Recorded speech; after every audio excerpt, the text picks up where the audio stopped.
Dan ketika Allah mengeksekusi apa yang telah Dia rencanakan, tidak ada satupun yang keluar dari apa? Ilmu Allah Subhanahu wa taala. Tidak ada yang keluar dari Lauhil Mahfuz. Maka sangat logis jika sebelum Allah mencipta, Allah sudah tahu segalanya.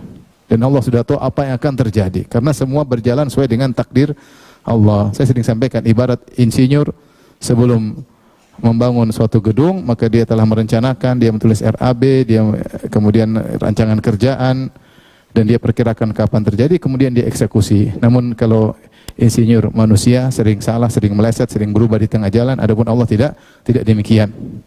Adapun Allah tidak demikian. Jadi pantas jika ilmu dalam tahapan takdir sebelum Alkitabah. Kata Salamah bin Dinar, Inna Allah alima qabla an yaktub. Sesungguhnya Allah telah mengetahui sebelum Allah mencatat. Tapi ilmu Allah meliputi. Jadi ini matan nomor 21 ini terkait dengan penekanan akan ilmu Allah. Penekanan akan ilmu Allah. Karena ahlul bidah sebagian tersesat terkait dengan ilmu Allah Subhanahu wa taala, terutama Qadariyah Al-Gulat ya. Tapi ilmu Allah meliputi pertama apa yang akan makhluk lakukan. Ini sangat wajar ya, karena Allah yang menciptakan mereka, juga perbuatan mereka ya. Jadi Allah tahu apa yang akan mereka lakukan. Karena sebelum Allah ciptakan mereka, Allah yang mentakdirkan perbuatan mereka. Allah ciptakan mereka dan Allah ciptakan perbuatan mereka. Semua selain Allah adalah makhluk. Kaidah ya. Semua selain Allah adalah apa? Makhluk. Manusia dan gerakannya dan perbuatannya semuanya makhluk. Paham? Selain Allah semuanya apa? Makhluk. Dari tidak ada menjadi ada. Dan semua makhluk yang cipta siapa? Allah Subhanahu wa taala. Baik. Yang kedua, Allah juga mengetahui ya, apa yang tidak dilakukan oleh mereka seandainya mereka lakukan. Allah tahu apa yang akan mereka lakukan, dan Allah tahu juga apa yang tidak mereka lakukan seandainya mereka lakukan, bagaimana Allah juga tahu meskipun tidak terjadi. Seperti firman Allah Subhanahu wa taala surat Al-An'am 28, "Walau ruddu la'adu limanuhu an." Jadi orang-orang musyrikin ketika masuk dalam neraka jahanam, mereka ingin dikembalikan ke dunia agar mereka memperbaiki diri mereka, menyesali perbuatan mereka agar mereka bisa beramal soleh. Namun apa kata Allah? Walau ruddu, seandainya mereka dikembalikan ke dunia, la'adu limanuhu anhu wa innahum lakadzibun. Tentu mereka akan kembali lagi melakukan hal-hal yang dilarang oleh Allah Subhanahu wa taala, dan sungguh mereka berdusta atas pernyataan mereka. Sungguhnya mereka berdusta atas pernyataan mereka. Mereka bilang kalau kami dikembalikan kami akan sadar. Tapi kata Allah enggak, kalau kalian dikembalikan kalian akan tetap melanggar. Wa innahum lakadzibun, sungguh mereka hanya berdusta dalam janji mereka tersebut. Di sini Allah menyebutkan mereka tidak akan kembali. Sekali masuk neraka tidak akan kembali. Tapi Allah sebutkan seandainya mereka kembali pun mereka akan ke dunia, mereka akan kembali lagi bermaksiat. Jadi Allah mengetahui yang tidak terjadi, seandainya terjadi seperti apapun Allah tahu. Faham maksudnya? Tapi yang berikutnya seperti dalam surat Al-Anfal ayat 23, "Walau alimallahu fihim khairan la asma'ahum, walau asma'ahum la tawallaw wa hum mu'ridun." Seandainya Allah tahu pada diri mereka ada kebaikan, orang-orang kafir, tentunya Allah akan membuat mereka mendengar ayat-ayat Allah. Tetapi kalau mereka mendengar ayat-ayat Allah pun, mereka akan berpaling dan mereka ya balik belakang dan berpaling. Jadi Allah tidak membuat mereka mendengar ayat-ayat Allah, karena Allah tahu seandainya kalau dikasih mereka pendengaran pun mereka akan balik belakang dan berpaling. Tidak terjadi mereka mendengar ayat Allah, kalaupun mereka mendengar ayat Allah mereka akan berpaling. Contoh lagi ketika Allah berbicara tentang orang munafik. Kata Allah Subhanahu wa taala, ya orang munafik tidak mau ikut perang. Dalam perang Tabuk mereka tidak mau ikut perang. Kata Allah, "Lau kharaju fikum ma zadukum illa khabala." Seandainya mereka ikut keluar bersama kalian berjihad, orang-orang munafik tersebut, ma zadukum illa khabala, mereka hanya bikin kacau. Mereka hanya bikin apa? Kacau. Mereka tidak ikut perang. Allah mentakdirkan mereka tidak ikut perang karena mereka orang munafik. Seandainya mereka pun keluar ikut perang, yang terjadi hanyalah apa? Kekacauan. Jadi ilmu Allah meliputi apa yang akan terjadi dan apa yang tidak akan terjadi. Seandainya terjadi kayak apapun Allah tahu. Faham? Itulah ilmu Allah Subhanahu wa taala, karena semua yang terjadi Allah yang takdirkan, Allah yang rancang, Allah yang susun, Allah yang tulis dalam Lauhil Mahfuz, bahkan Allah tulis jauh sebelum terjadi proses penciptaan manusia. Kata Nabi sallallahu alaihi wasallam, "Innallaha kataba maqadiral khalaiq qabla an yakhluqas samawati wal ard bi 50 alf sanah." Sungguhnya Allah telah mencatat takdir seluruh makhluk 50.000 tahun sebelum Allah menciptakan langit dan bumi. Langit dan bumi diciptakan kapan kita enggak tahu. Taruhlah 1.000.000 tahun yang lalu misalnya. 50.000 tahun sebelum itu Allah sudah catat semua apa? Takdir kita semua. Ya. Setelah itu baru Allah eksekusi. Jadi tidak ada yang keluar dari ketetapan Allah Subhanahu wa taala. Di antaranya Allah juga tahu, di antara pengetahuan Allah, siapa yang akan kafir, yang akan masuk neraka, dan siapa yang akan beriman dan siapa yang masuk surga. Allah tahu. Sudah tercatat semuanya. Sudah tercatat. Ini semua sudah tercatat. Siapa yang kafir, siapa yang beriman. Semua rahasia Allah Subhanahu wa taala, enggak ada yang tahu, tapi Allah sudah catat. Makanya ini yang membuat para solihin dahulu gelisah, ya.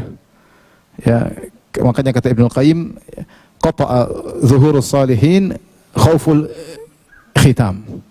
Ya, bahwasanya punggung-punggung orang solehin patah dengan rasa takut terhadap bagaimana kesudahan mereka. Karena mereka tidak tahu kesudahan mereka. Apa yang tercatat di Lauhul Mahfuz mereka enggak ada yang tahu. Dan menjadikan mereka tidak ujub dengan apa yang sudah mereka kerjakan. Karena setiap kita enggak ada yang tahu bagaimana penghujung kita. Padahal semua kita telah tercatat mana yang masuk surga, mana yang masuk neraka. Tapi karena kita enggak tahu, kita enggak perlu ujub dengan apa yang kita lakukan sekarang. Kita enggak tahu ujung kita seperti apa. Dan kita tahu bahwasanya hati sangat mudah berubah dengan sebab yang kecil. Orang bisa murtad, orang bisa ragu dengan Allah Subhanahu wa taala, orang bisa ragu dengan syariat, tiba-tiba hawa nafsu timbul pingin bermaksiat, hati ini bisa berubah-ubah dan begitu mudah berubah dengan sebab-sebab yang sepele. Oleh karenanya seorang beriman dengan takdir semua telah tercatat dan dia tidak tahu bagaimana kesudahannya, maka dia terus berdoa kepada Allah di antara sebab selamat agar dia termasuk dari catatan orang yang masuk surga, dia selalu berusaha beramal apa? Saleh. Selalu beramal saleh tanpa ujub, Taib. Dari sini kita tahu Allah tahu mana yang berhak dapat hidayah dan siapa yang tidak berhak. Allah Maha tahu. Ini benar-benar rahasia. Ya. Karena kalau kita bicara takdir, nanti penghujungnya akan timbul pertanyaan. Kenapa Allah mentakdirkan dia beriman, yang satu kok ditakdirkan kafir? Ini rahasia Allah. Ini yang Allah kunci dengan firman-Nya, la yus'alu amma yaf'alu. Allah tidak ditanya tentang apa yang dia kerjakan. Wa hum yus'alun, mereka yang akan ditanya. Yang tukang tanya-tanya itu yang akan dihisap. Siapa yang menghisap Allah? Enggak ada yang hisap Allah. Allah melakukan apa yang dia lakukan, dia punya hikmah yang tidak dibuka kepada kita. Makanya dikatakan qadarullah sirullahil maktum. Takdir Allah adalah rahasia yang Allah tutup. Allah tidak buka kepada para malaikat al-muqarrabun, malaikat yang didekatkan, dan Allah tidak buka kepada seorang nabi pun. Rahasia Allah Subhanahu wa taala, ya. Makanya dalam hadis ketika dikabarkan kepada Nabi sallallahu alaihi wasallam wafatnya Utsman bin Maz'un radhiyallahu taala anhu, maka ada Ummul Ala kalau enggak salah memuji. Sungguh intinya dia memuji Allah telah memberikan keberkahan atau apalah ampunan kepada Utsman bin Maz'un, maka Rasulullah SAW tegur. Ya. Rasulullah SAW tegur, saya tidak tahu apa yang akan dia alami. Sungguhnya saya ingin kebaikan baginya. Wa ana nabi la adri ma yaf'alu bi. Saya seorang nabi, saya tidak tahu apa yang akan lakukan kepada aku. Jangankan Utsman bin Maz'un, saya pun tidak tahu apa yang Allah lakukan kepada aku. Artinya Nabi tidak tahu secara detail semuanya. Ya, meskipun Rasulullah akan masuk surga dan yang lain, tapi Rasulullah tidak tahu bagaimana detailnya semuanya. Ada hal-hal yang Allah sembunyikan. Hal-hal yang Allah sembunyikan. Adapun dalil-dalil bahwasanya Allah menetapkan sesuatu dengan ilmu, seperti dalam firman Allah, walaqad ikhtarnahum ala ilmin alal alamin. Di sini Allah mengatakan, sungguh kami telah memilih mereka ala ilmin, di atas ilmu. Kami muliakan mereka di atas yang lainnya, di atas ilmu Allah. Jadi Allah memilih-milih itu dengan ilmu, ya. Seperti firman Allah, wa rabbuka yakhluqu ma yasha wa yakhtar. Allah menciptakan apa yang Allah kehendaki dan Allah memilih apa yang Allah kehendaki. Allah memilih ini yang jadi nabi, ini bukan. Allahu a'lamu haitsu yaj'alu risalatah. Allah tahu di mana Allah letakkan risalah. Kenapa Nabi Muhammad yang dipilih? Itu urusan Allah Subhanahu wa taala. Kenapa nabinya bukan orang Bugis, bukan orang Jawa? Kita bilang itu urusan apa? Allah Subhanahu wa taala. Allahu a'lamu haitsu yaj'alu risalah. Allah lebih tahu di mana diletakkan risalahnya. Itu rahasia Allah. Kita enggak mungkin tanya kenapa. Kita berusaha mungkin sebenarnya bahas kenapa nabi yang jadi, kenapa nabi terakhir kok di Arab. Itu ada pembahasan, tapi semua tidak ada penjelasan detail. Allah hanya menjawab Allahu a'lamu haitsu yaj'alu risalah. Allah yang tahu di mana diletakkan risalahnya. Kita hanya berusaha mencari mereka-reka hikmahnya apa. Hikmahnya apa sih? Sebagian ulama berusaha membahas. Baik, ketika orang-orang musyrikin protes kepada Nabi, ahaula imanallahu alaihim min bainina, apakah mereka ini Allah pilih mereka, tidak memilih kami? Artinya Abu Jahal dan teman-temannya heran, kenapa Allah pilih Abu Bakar dan orang-orang miskin juga di antara para sahabat dipilih, atau Muhammad dipilih menjadi nabi, sementara kita banyak orang-orang hebat. Ahaula imanallahu alaihim min bainina, apakah mereka dipilih oleh Allah, diberi anugerah sementara kita tidak? Apa yang Allah jawab? Allah tidak jawab kenapa-kenapanya. Allah cuma mengatakan, alaihissallahu bi'a'lama bisyakirin. Bukankah Allah lebih tahu mana yang pandai bersyukur? Selesai. Allah tidak jelaskan. Allah lebih tahu mana yang berhak untuk bersyukur. Allah milih mereka karena Allah lebih tahu. Kenapanya Allah tidak jelaskan. Selesai. Ini rahasia Allah Subhanahu wa taala. Demikian juga firman Allah dalam tentang Nabi Ibrahim, walaqad ataina Ibrahima rusydahu min qablu wa kunna bihi alimin. Sungguh kami telah memberikan petunjuk kepada Ibrahim sebelumnya min qablu wa kunna bihi alimin, dan kami tahu kenapa dia berhak untuk jadi seorang nabi. Itu urusan Allah Subhanahu wa taala. Kenapa Ibrahim? Kenapa bukan yang lain? Urusan Allah Subhanahu wa taala. Demikian juga ketika Allah menyebutkan tentang Abu Talib, kata Allah Subhanahu wa taala ketika Nabi minta agar Abu Talib dapat hidayah, Allah tidak kasih hidayah. Kemudian Rasulullah ingin mendoakan ampunan bagi Abu Talib, maka Allah tegur. Kata Allah Subhanahu wa taala, "Maka lin nabi wal ladzina amanu astaghfirul musyrikin walau kanu uli qurba." Tidak pantas bagi nabi dan orang beriman untuk mohon ampunan kepada orang-orang musyrikin meskipun karib kerabat mereka. Tidak pantas. Dan Allah turunkan khusus ayat tentang Abu Talib. Kata Allah Subhanahu wa taala, "Innaka la tahdi man ahbabta, walakinnallaha yahdi may yasha." Perhatikan. Allah, kau tidak bisa beri hidayah kepada siapa? Abu Talib yang kau cintai. Walakinnallaha yahdi may yasha. Allah beri petunjuk kepada siapa yang Allah kehendaki. Wa huwa a'lamu bil muhtadin. Dan Allah lebih tahu tentang siapa yang dapat hidayah. Allah lebih tahu siapa yang berhak dapat hidayah. Mungkin perkiraan kepala kita harusnya Abu Talib dapat hidayah. Allah bilang Allah lebih tahu, bukan kalian. Ya Allah, Abu Talib sudah bela mati-matian sudah. Allah lebih tahu tentang Abu Talib, tentang isi hatinya, berhak atau tidak. Wa huwa a'lamu bil muhtadin. Nabi Muhammad tidak protes ketika Allah mentakdirkan Abu Talib mati musyrik. Nabi Muhammad tidak protes. Tahu Allah lebih ngerti daripada dia. Meskipun dia sangat sayang kepada Abu Talib. Demikian juga Allah berfirman, "Afara'aita man ittakhadha ilahahu hawahu wa adallahu Allahu ala ilm." Tidakkah kau lihat bagaimana orang yang menjadikan hawa nafsunya sebagai Tuhannya? Wa adallahu Allahu ala ilmin. Allah sesatkan dia di atas ilmu. Ini di atas ilmu, masih ilmu Allah. Allah sesatkan dia karena Allah tahu dia berhak untuk disesatkan. Allah sesatkan dia ala ilmin. Allah tahu orang ini berhak untuk disesatkan. Dan ini urusan Tuhan. Di sinilah maksud saya ketika kita beriman dengan takdir ada titik satu yang kita nggak bisa buka-buka, itu rahasia Allah Subhanahu wa taala. Ya. Kita tidak boleh. Makanya sebenarnya mengatakan kalau kau berusaha mengungkap rahasia ini seperti kau melihat matahari. Semakin kau berusaha mengungkap, semakin sakit matamu. Semakin sakit matamu. Seperti diriwayatkan oleh Ali bin Abi Thalib bicara tentang takdir. Dia takdir itu seperti ombak yang berkobar, bergejolak. Kau masuk di lautan yang penuh dengan ombak, bingung. Kalau kau mau cari cerita enggak bisa. Maka di sini ada tahapan yang kita cuma beriman, kita bilang Allah lebih tahu. Allah pasti ada hikmahnya. Kita tidak ngerti tapi pasti ada hikmahnya. Pasti ada hikmahnya. Jadi intinya ilmu Allah itu meliputi apa yang akan dikerjakan oleh makhluknya dan apa yang tidak dikerjakan. Seandainya dikerjakan seperti apa Allah tahu, dan di antaranya Allah tahu siapa yang masuk surga, siapa yang masuk neraka, dan semua sudah tercatat, dan Allah tahu siapa yang berhak dapat hidayah dan siapa yang berhak untuk ditinggalkan sehingga sesat. Allah lebih tahu. Itu semua kita nggak boleh nanya-nanya. Itu rahasia Allah Subhanahu wa taala. Kasih Allah Subhanahu wa taala. Kita boleh protes, seseorang boleh protes kalau dia tahu hikmahnya. Ketika dikasih tahu penjelasan Allah bilang gini, dia baru salah Allah. Nah, itu baru dia baru protes. Kalau dia tidak tahu hikmahnya, dia nggak boleh protes. Sudah nurut aja. Ada seorang misalnya masuk dalam kokpit pesawat, kokpit orang pilot. Kalau dia masuk, pilot begini pencet, jangan pencet-pencet kata dia. Salah, itu tombol nggak usah dipencet. Udah gini aja langsung. Pilot akan bertanya, kau tahu nggak mesin ini? Kalau dia bilang tahu, silakan kau protes. Kalau dia bilang nggak tahu, ngapain kau protes ya? Kau kan nggak tahu. Ya sudah, nurut aja. Saya yang lebih tahu tentang keselamatan pesawat. Ini gampangnya kalau kita logika. Ya sudah, kamu nurut aja, duduk manis, tinggal terima makanan dari pramugari. Saya yang nyetir apa?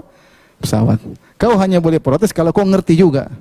Kalau kau ngerti juga. Dan siapa yang bisa mengerti hikmah Allah? Apakah ilmu kita bakalan sampai dengan ilmu Allah? Tidak bakalan sampai. Ilmu Allah luas tanpa batas, sementara ilmu kita wa ma utitum minal ilmi illa qalila. Tidak kau diberi ilmu kecuali sedikit. Bukankah kita husnuzan kepada sebagian orang melakukan sesuatu menurut kita aneh, tapi kita yang ini orang alim, sudah percaya aja lah, dia lebih ngerti daripada kita. Kita kan sering begitu kadang-kadang. Ini orang aneh, tapi ya saya juga nggak paham, tapi dia ngerti lah, dia tahu, sudah biarin aja. Itu di antara manusia, kita yang ilmunya kecil, kita bisa melihat mungkin ada orang yang menurut kita salah, tapi kita percaya dia lebih ngerti. Bagaimana antara makhluk dengan Al-Khaliq, dengan Allah Subhanahu wa taala. Yang cukup bagi kita, banyak sekali perkara-perkara Allah bukakan hikmah bagi kita. Kamu begini, hikmahnya begini, dan banyak kita alami. Allah kasih musibah, ternyata hikmahnya indah. Allah kasih musibah, ternyata di balik itu apa? Ada keindahan. Yang Allah bukakan bagimu sedikit, cukup kau jadikan pegangan untuk kau analogikan dengan hikmah-hikmah yang kau tidak tahu. Paham?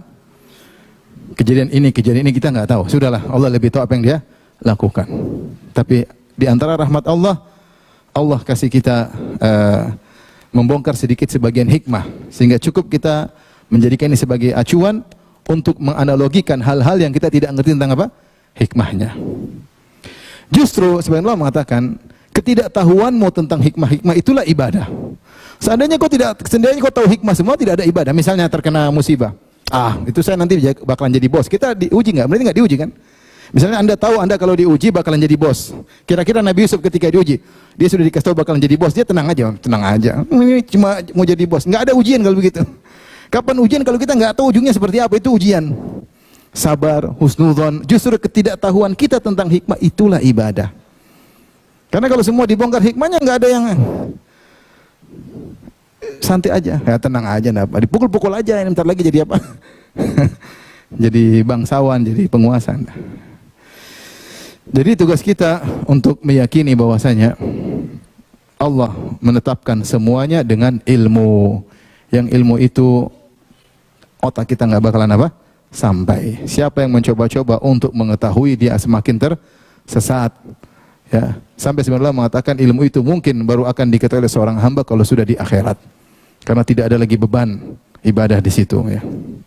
Sekarang kita masih diliputi dengan berbagai macam ibadah. Allah uji untuk beriman dengan yang gaib, untuk sabar dengan kesudahan yang kita tidak mengerti. Allah cuma kasih global aja. Wal aqibatul lil muttaqin, keindahan kesudahan yang indah bagi orang yang bertakwa. Allah sebutkan cerita-cerita Nabi Nuh bagaimana ujungnya indah, Nabi Yusuf bagaimana sudah, kamu ikuti aja. Adapun bagaimana kamu nggak perlu tahu. Kalau kamu tahu, sudah nggak ada ujian kalau begitu. Nggak ada ujian. Paham? Paham tidak? Saya mau cerita tapi nggak usah lah. Maksud saya banyak hal-hal yang kita nggak suka ternyata ujungnya apa? Indah, banyak. Seandainya kita tahu sebelumnya, kita nggak diuji, santai-santai aja. Tapi kenapa jadi ujian ketika kita diuji? Kita nggak tahu ujung seperti apa, kita husnudzon. Yang menguji saya Tuhan, yang sayang kepada hambanya daripada seorang ibu kepada anaknya. Dan dia kasih obat kepadaku, pasti obat itu demi kebaikanku. Berapa kadarnya, berapa lamanya, dia lebih tahu. Dan ini juga karena kesalahan-kesalahanku untuk membersihkan kekurangan-kekurangan. Sudah, bismillah, jalani. Ujungnya pasti apa? Indah. Itulah ujiannya. Fahimtum?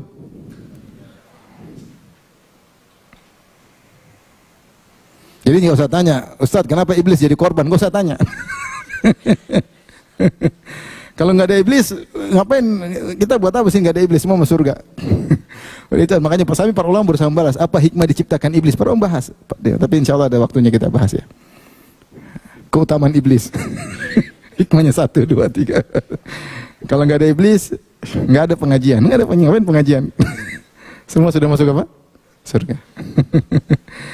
Baik. Berikutnya poin ke-22. Antum punya matanya ya? Terjemahnya ada sebagian yang dikoreksi sebagaimana pernah saya koreksi. Tapi secara umum bagus ya. Qala Tahawi, Tahawi berkata rahimahullah, amarahum wa amarahum bi ta'atihi wa nahahum an ma'siyatihi. Allah memerintahkan mereka untuk taat kepadanya dan Allah melarang mereka untuk bermaksiat kepadanya. Ini urutan yang indah yang dibawakan oleh Al-Imam Abu Ja'far At-Tahawi rahimahullahu taala Al-Hanafi. Setelah beliau menyebutkan tentang takdir, beliau menyebut tentang syariat. Benar Allah telah mentakdirkan semuanya.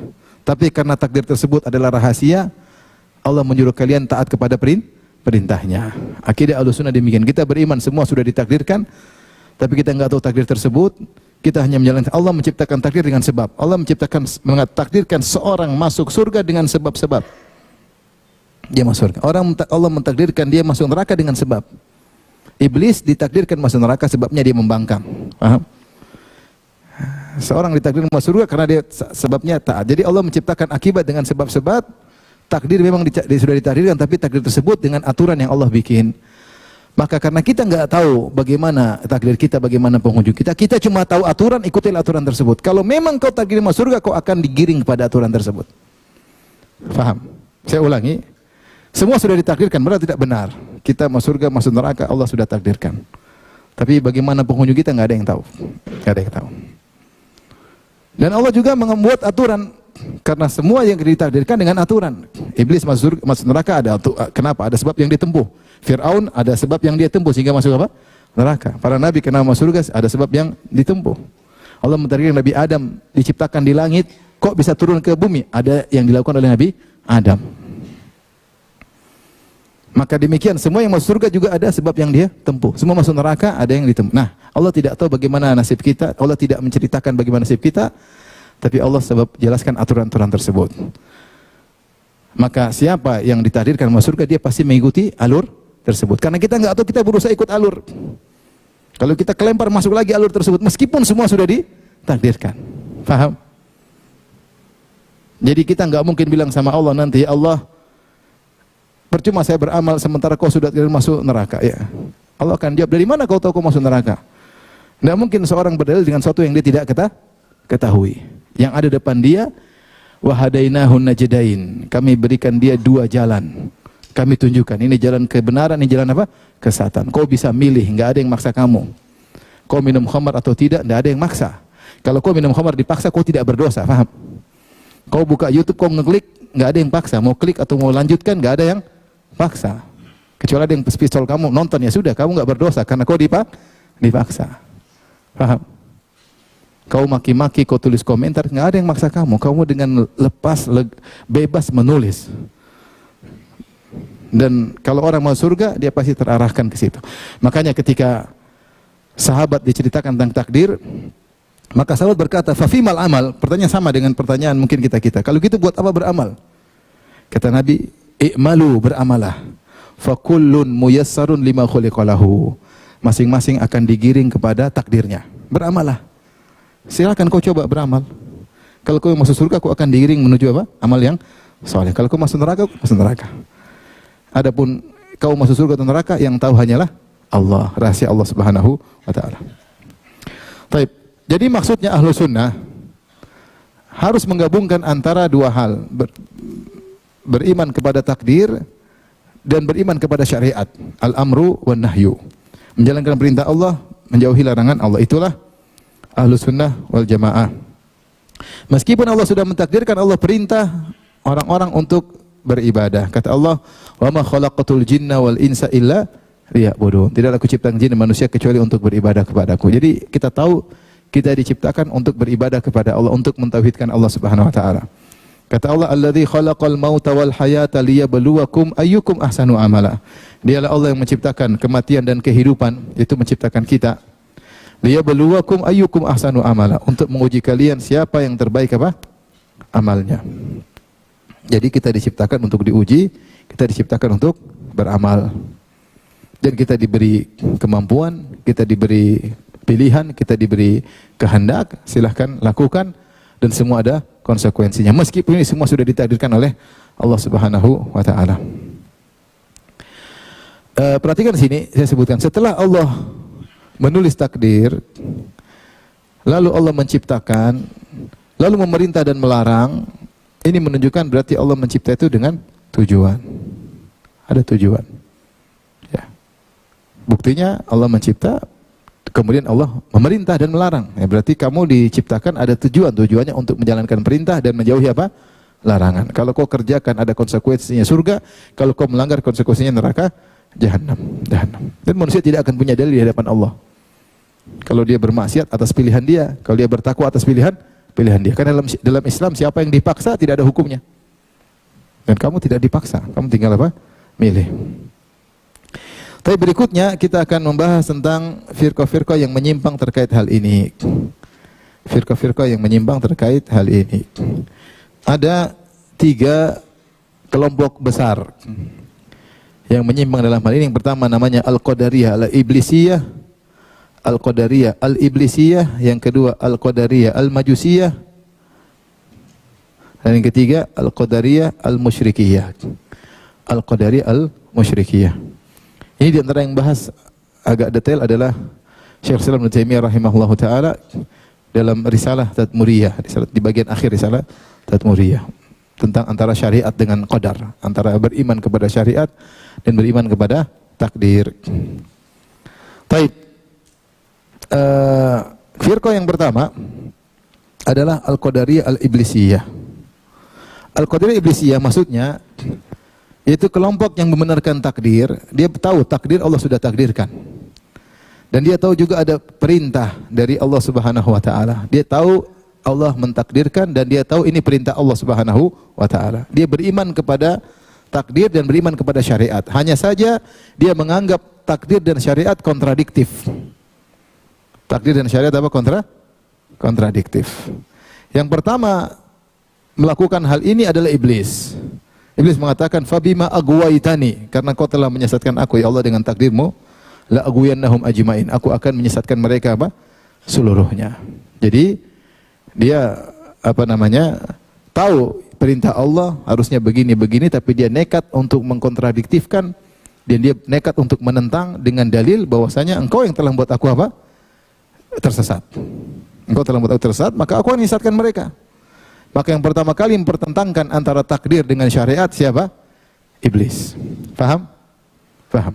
Iblis. Maka siapa saja yang mempertentangkan syariat dengan takdir, maka dia telah terjebak dalam syubhat iblis. Maka disebut Al-Qadariyah Al-Iblisiyah. Yang menolak takdir, menetapkan takdir tapi model iblis. Menetapkan takdir tapi model iblis, yaitu takdir dijadikan dalil untuk menentang apa? Syariat. Dia beriman syariat dari Allah, terima juga takdir dari Allah, tapi dikontradiktifkan. Di antaranya ada seorang namanya Abul Ala Al-Ma'arri, disebutkan oleh para ulama, diantaranya oleh Ibnu Katsir dalam Al-Bidayah wan Nihayah. Di antara yang bertentangan takdir dengan syariat, dia berkata misalnya, dia berbicara, tulis syair, bait syair yang panjang, sampai dikafirkan oleh para ulama, dikatakan dia zindiq. Dia berkata, "Nahaita an qatlin nufusi ta'ammudan, ya, wa ba'athta taqbidhuha ma'al malakaini." Dia bilang, ya Allah, engkau melarang membunuh jiwa dengan sengaja. Kau larang, tapi anehnya kau kirim malaikat untuk cabut nyawa. Dia bilang, engkau ini melarang kita bunuh orang, tapi kau justru bunuh sendiri. Kau ngirim malaikat untuk cabut nyawa apa? Manusia. Ya, paham? Dia tahu takdir, dia tahu kematian yang menentukan siapa? Allah. Dan dia tahu syariat, Allah melarang tapi dia pertentangan. Kau ini bagaimana ya Allah? Melarang orang bunuh orang, tapi kau sendiri kirim malaikat bunuh apa? Cabut nyawa orang. Maka dikafirkan oleh para ulama, disebut oleh Ibnu Jauzi juga, dinukil oleh Ibnu Katsir dalam Al-Bidayah wan Nihayah, syairnya Abul Ala Al-Ma'arri. Abul Ala Al-Ma'arri. Inilah Al-Qadariyah Al-Iblisiyah. Yang kedua, Al-Qadariyah Al-Majusiyah. Al-Qadariyah Al-Majusiyah. Al-Qadariyah Al-Majusiyah ya. Terbagi menjadi dua. Yang pertama Al-Gulat, ekstrim, yang garis keras Qadariyah. Yang kedua yang Muqtasiduhum kata Ibnu Taimiyah, yaitu yang tengah, yang disebut dengan Mu'tazilah wa man wafaqahum, Mu'tazilah dan yang sepakat dengan mereka. Adapun Al-Qadariyah Al-Gulat, mereka menafikan ilmu dan kitabah. Ya. Mereka menafikan ilmu dan kitabah. Ini dikafirkan oleh para ulama dan ini muncul di zaman Ibnu Umar radhiyallahu taala anhuma, sebagaimana di hadis pertama dalam Sahih Muslim, ketika datang dua orang bertanya kepada Ibnu Umar, kemudian mereka berkata, sungguhnya di tempat kami Basrah ada sekumpulan orang yang berdalam-dalam dalam ilmu. Ada seorang namanya Ma'bad al-Juhani.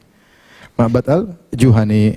Akhirnya setelah mereka berdalam-dalam dalam ilmu, mereka offside, terlalu berlebihan, memikirkan hal yang tidak boleh mereka pikirkan, sehingga mereka berkesimpulan Allah qadar, tidak ada namanya takdir. Wal amru unuf, segala perkara baru terjadi. Unuf maksudnya musta'naf, baru terjadi, Allah baru tahu. Tidak ada namanya Allah catat sebelumnya, Allah rencanakan sebelum itu, enggak ada.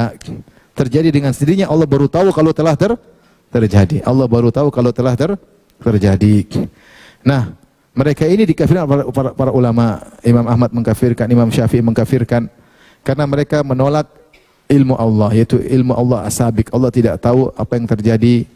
Allah tidak tahu sebelumnya apa yang terjadi di masa depan. Allah baru tahu kalau sudah terjadi. Kalau gitu apa bedanya Allah dengan kita? Kita juga baru tahu kalau sudah terjadi. Padahal dalam terlalu banyak ayat, inna kulla syai'in khalaqnahu biqadar. Segala sesuatu kami ciptakan dengan takdir. Ya, tadi Allah mengabarkan kami telah tahu, banyak sekali ayat, hadis-hadis banyak. Sehingga dengan demikian runtuhlah rukun iman yang keenam.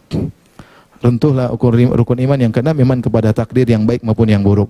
Makanya Ibnu Umar berkata kepada mereka, "Laula kita haula'i fa akhbirhum anna ibna Umar bari'um minhum wa hum bura'u minni." Kalau kau bertemu dengan mereka, sampaikanlah aku Ibnu Umar berlepas diri dari mereka dan mereka berlepas diri dariku. Wa akhbirhum anna law anna ahadahum anfaqa mithla Uhudin dhahaban ma qabilallahu minhu hatta yu'mina bil qadar. Dan sampaikan kepada mereka, jika salah seorang dari mereka berinfak dengan emas sebesar gunung Uhud, Allah tidak akan terima. Menginfakkan emas sebesar gunung Uhud, Allah tidak akan terima sampai dia beriman kepada takdir. Karena siapa yang tidak beriman pada takdir, imannya gugur. Meskipun 5 rukun iman yang lain dia kerjakan, 1 rukun iman dia tidak percaya, kafir. Kalau orang kafir, amalnya tidak akan diterima meskipun dia berinfak dengan emas sebesar gunung Uhud.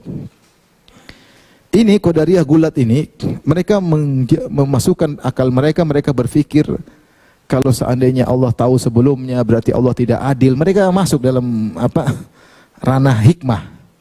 Sehingga mereka menolak hikmah. Kalau Allah tahu sebelumnya berarti Allah begini. Akhirnya kesimpulannya Allah tidak tahu kecuali setelah terjadi. Ini kafir. Dan Qadariyah seperti ini sudah jarang kita temui atau hampir tidak pernah kita temui lagi, namun dia pernah muncul di zaman para sahabat dipimpin oleh seorang namanya Ma'bad al-Juhani, terlalu berdalam-dalam pada ilmu yang bukan ranah akalnya. Yang kedua, Al-Mu'tazilah. Al-Mu'tazilah tidak mengingkari, itu Qadariyah yang tengah, tidak mengingkari bahwasanya Allah mengetahui apa yang akan terjadi. Mereka bilang Allah tahu. Tetapi tidak semua Allah ciptakan, tidak semua sesuai kehendak Allah, dan tidak semua sesuai dengan kudrah Allah. Jadi mereka menolak umumul kudrah. Allah qadir, tapi tidak semua di bawah kekuasaan Allah. Allah menciptakan tapi tidak semua Allah ciptakan. Allah berkehendak tapi tidak semua Allah kehendaki. Mereka menolak umumul masyiah. Maksudnya apa? Mereka ingin menjelaskan keadilan Allah, kata mereka ada keburukan. Logika mereka, tidak mungkin Allah menghendaki keburukan. Masa Allah menghendaki keburukan? Kalau gitu keburukan tersebut tidak Allah kehendaki. Kalau gitu keburukan tersebut bukan Allah yang ciptakan. Kalau begitu keburukan tersebut di luar dari kekuasaan apa? Allah. Faham? Faham tidak? Jadi mereka, logika mereka tidak bisa menerima Allah ciptakan apa? Keburukan. Paham atau tidak? Ini kayaknya antum kena syubhat ini. Saya sudah bilang ini hikmah Allah yang lebih tahu. Allah menciptakan keburukan untuk kebaikan. Contoh Allah ciptakan iblis sederhana. Iblis buruk tidak? Buruk. Tapi dengan adanya iblis ada surga dan neraka, ada mujahidin bisa berperang, ada yang beramar ma'ruf nahi mungkar. Kalau enggak ada iblis semuanya enggak ada. Enggak ada neraka, semuanya apa surga. Enggak ada yang bermaksiat kemudian bertobat menangis, enggak ada yang namanya hijrah. Sejak awal sudah hijrah semua. Kalau enggak ada. Jadi iblis ini ada manfaatnya. Maksudnya sederhana, iblis ini kan terburuk, suatu makhluk terburuk di alam semesta namanya siapa? Iblis. Sebab dari segala keburukan siapa? Iblis. Di balik makhluk terburuk ini ternyata ada hikmah-hikmah yang banyak. Para ulama mulai menuliskan. Bagaimana Allah bisa menampakkan sifat Al-Ghafur kalau enggak ada iblis? Kalau enggak ada iblis enggak ada yang berdosa. Terus Allah Ghafur gimana? Paham? Tawwab gimana? Kalau enggak ada iblis enggak ada syadidul intiqam. Ya, Allah keras azabnya gimana? Kalau enggak ada iblis, enggak ada yang diazab. Kalau enggak ada iblis gimana Allah ciptakan apa? Neraka. Neraka yang bakalan enggak ada. Dengan adanya iblis banyak hikmah di balik itu. Paham? Mungkin pertanyaan berikut, kenapa iblis jadi korban? Itu urusan Allah, bukan urusan kamu, paham? Jadi maksud saya, iman kita Ahlussunnah, nu'mina bil qadar khairihi wa syarrihi. Kita beriman kepada takdir yang baik maupun yang buruk. Semua yang baik yang buruk siapa yang ciptakan? Allah. Semua keburukan juga yang Allah yang kehendaki. Tidak ada yang keluar dari kehendak Allah Subhanahu. Semua alam semesta ini selain Allah namanya makhluk. Apa yang bergulir, apa yang terjadi di alam semesta semuanya makhluk ciptaan Allah Subhanahu wa taala. Otak kita enggak boleh kita bahas masuk lebih dalam tentang masalah hikmah karena otak kita tidak sampai itu maksud saya. Nah, mereka Qadariyah, mereka masuk dalam ranah yang tidak boleh mereka masukin. Kenapa begini? Akal mereka akhirnya mengatakan, kalau gitu enggak boleh Allah berkehendak terjadi kuburan. Enggak boleh iblis itu kehendak Allah. Enggak boleh. Nabi Nuh berkata dalam Al-Quran. Ini sudah kita beriman Al-Quran. Kata Nabi Nuh, "Wa ma yanfa'ukum nushi in aradtu an ansaha lakum in kana Allahu yuridu ayyughwiyakum."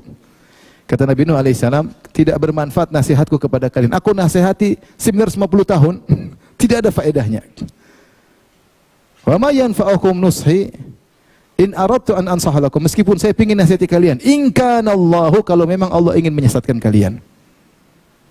In kana Allahu yuridu ayyughwiyakum huwa rabbukum, ingat Allah adalah Tuhan kalian dan kepada Dia kalian akan kembali. Nabi Nuh mengatakan, kalau saya nasihat tetap tugas saya menjalankan perintah, dakwahi kalian berapa tahun? 950 tahun. Tapi manfaat enggak manfaat urusan siapa? Allah. Meskipun saya berusaha, kalau Allah takdirkan kalian kafir, percuma, kata Nabi Nuh alaihissalam. Jadi kita Ahlussunnah beriman takdir yang baik maupun yang buruk. Kenapa Allah ciptakan keburukan? Karena di balik keburukan tersebut ada hikmah-hikmah yang lain. Saya sering sampaikan hal ini, saya ulang-ulangi lagi. Seperti dokter terkadang suntik enggak enak atau amputasi karena ada kebaikan di balik itu. Saya minum obat yang pahit, kenapa ada di balik kebaikan ini, di balik keburukan ini ada kebaikan. Kata Allah, "Zaharul fasadu fil barri wal bahri bima kasabat aydin nas liyudhiqahum ba'dalladzi amilu la'allahum yarji'un." Allah ciptakan kerusakan di daratan lautan agar kalian sadar supaya kalian kembali. Kerusakan Allah tidak suka. Wallahu la yuhibbul fasad. Allah tidak suka kerusakan. Allah tidak suka amalul mufsidin. Allah tidak suka. Tapi Allah ciptakan kenapa? Di balik kerusakan tersebut ada hikmah. Paham? Jadi kalau Allah menghendaki keburukan atau menciptakan keburukan atau mentakdirkan keburukan, di balik keburukan tersebut pasti ada hikmah. Ini yang otak Qadariyah tidak bisa terima. Tidak mungkin Allah menghendaki apa? Keburukan. Kalau begitu keburukan tersebut bukan ciptaan Allah, bukan kehendak Allah, bukan juga kekuasaan Allah. Maka dibantah oleh para ulama, berarti melazimkan ada pencipta selain Allah, paham? Berarti ada sesuatu yang tercipta bukan ciptaan siapa? Allah. Yaitu keburukan itu ada yang cipta selain Allah. Berarti ada yang berkehendak selain kehendak siapa? Allah. Dan ada kekuasaan di luar kekuasaan Allah. Makanya mereka mengingkari 3 keumuman. Umumul qudrah, umumul masyiah, dan umumul khalq. Makanya mereka dikatakan majusi karena majusi beriman dengan 2 pencipta. Mereka beriman kepada api atau cahaya pencipta kebaikan, dan mereka bilang ada Tuhan kegelapan yang menciptakan keburukan. Kita orang Islam, Tuhan cuma satu yang menciptakan semuanya, kebaikan maupun keburukan siapa? Allah Subhanahu wa taala.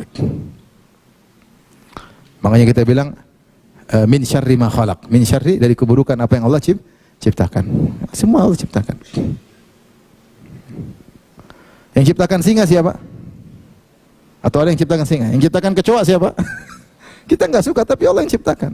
Buruk bagi kita, tapi itu Allah ciptaan Allah. Ciptakan corona siapa? Allah yang ciptakan semuanya. Jadi mereka dikatakan Qadariyah Majusiyah karena mereka seperti Majusi yang beriman dengan berbilangnya Tuhan, ada Tuhan mencipta kebaikan, ada Tuhan mencipta apa? Keburukan. Ini pun sesat. Paham? Dan banyak yang terjebak dengan, ini tentu ada pembahasannya, bantahannya akan datang mudah-mudahan. Tapi banyak orang yang terjebak dengan pemahaman seperti ini. Seperti pemahaman sebagian orang mengatakan Allah hanya mengetahui. Allah enggak ada urusan, Allah hanya mengetahui mereka bakalan ini, si ini bakalan baik, si ini bakalan apa? Buruk. Tapi Allah tidak ada kaitan dengan buruk itu. Ini enggak benar. Berarti orang pelaku keburukan ini melakukan kehendak di luar kehendak Allah. Yang benar Allah bukan cuma mengetahui, Allah juga yang menciptakan semuanya. Dan ini kita pasrah kepada iman kepada takdir. Faham? Ikhwan dan akhwat? Paham atau tidak? Bilang aja amantu bil qadar. Aku beriman kepada takdir. Khairihi wa syarrihi, takdir baik maupun takdir yang buruk. Semua yang ciptakan siapa? Allah Subhanahu wa taala. Selesai. Kalau ada setan ngomong-ngomong bilang a'udzubillahi minasyaitonir rajim. Ya iblis, cukup kau saja masuk neraka, jangan ngajak-ngajak saya. Selesai. Hidup cuma sekali, jangan spekulasi. Tapi berikutnya disebut dengan Al-Qadariyah Al-Musyrikiyah. Al-Qadariyah Musyrikiyah, mereka menetapkan takdir tapi mengingkari perintah dan larangan. Seakan-akan perintah larangan itu tidak berlaku, bahwasanya semua yang terjadi semuanya baik. Gampangannya semua yang terjadi adalah baik. Ya. Semua yang terjadi baik. Kenapa disebut Qadariyah Musyrikiyah? Karena inilah yang dijadikan alasan oleh kaum musyrikin. Lihat sini dalam surat Al-An'am 148, sayaqulul ladzina asyraku, akan berkata orang-orang musyrikin. Lau sya'allahu ma asyrakna wala abauna. Kalau Allah berkehendak, kalau Allah mentakdirkan, tentu kami tidak berbuat syirik dan bapak-bapak kami juga tidak berbuat syirik.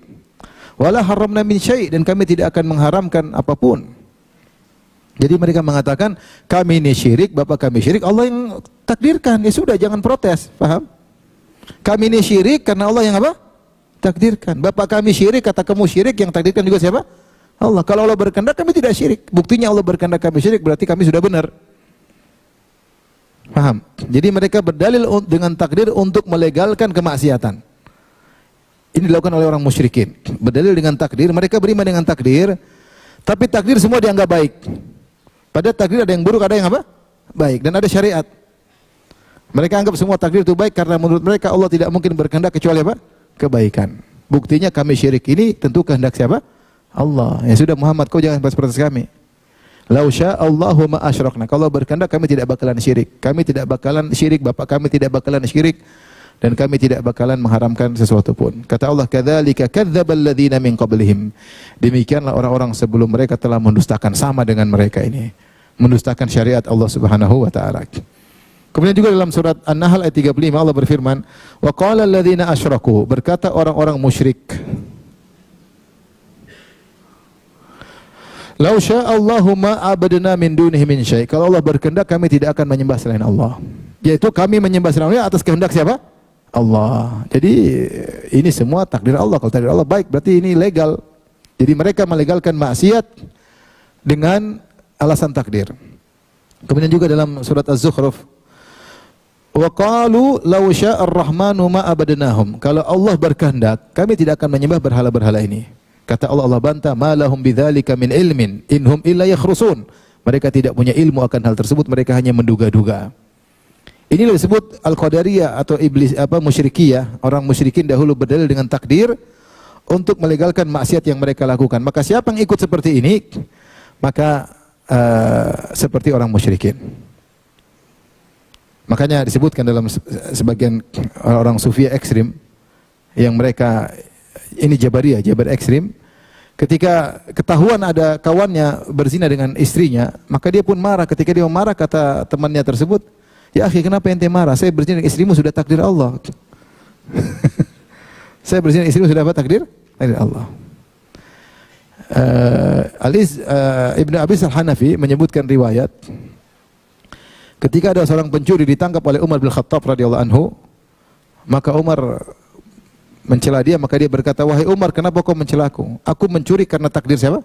Allah Subhanahu wa taala." Maka Umar bilang, "Saya potong tanganmu juga dengan takdir siapa? Allah Subhanahu wa taala." Saya potong tanganmu juga dengan takdir Allah Subhanahu wa taala.